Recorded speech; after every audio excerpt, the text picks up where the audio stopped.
କଥା लोकंकर सरकार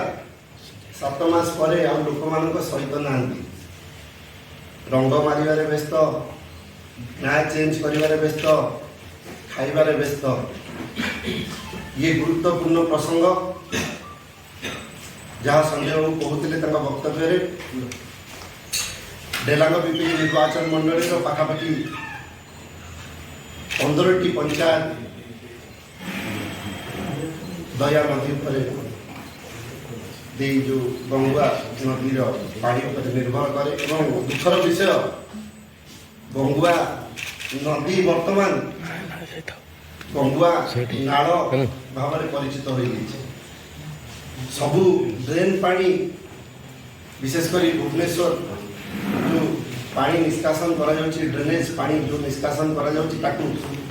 कौटी ना कौटी आप देखिए से गंगुआ नदी में जॉइन करुच्ची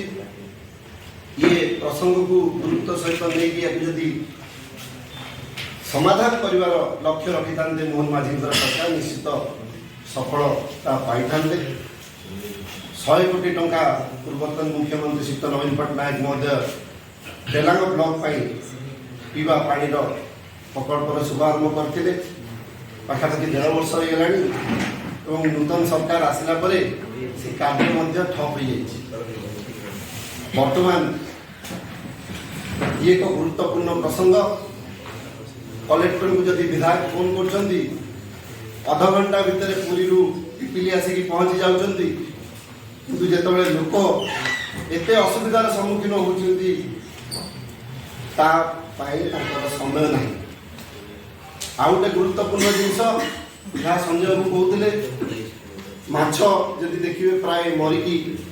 भासुची से माछ मार्केट रे बिक्री होची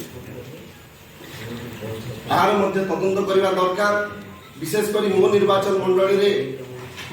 कैंसर अफेक्टेड लोक मानकर संख्या दिन को दिन बढ़ी बढ़ी चली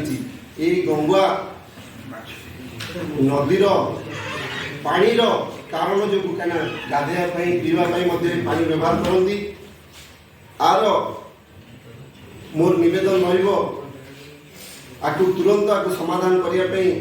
गोटे टीम गठन करूँ एवं ट्रीटमेंट स्वेज ट्रीटमेंट प्लांट ताहा आम सरकार बेले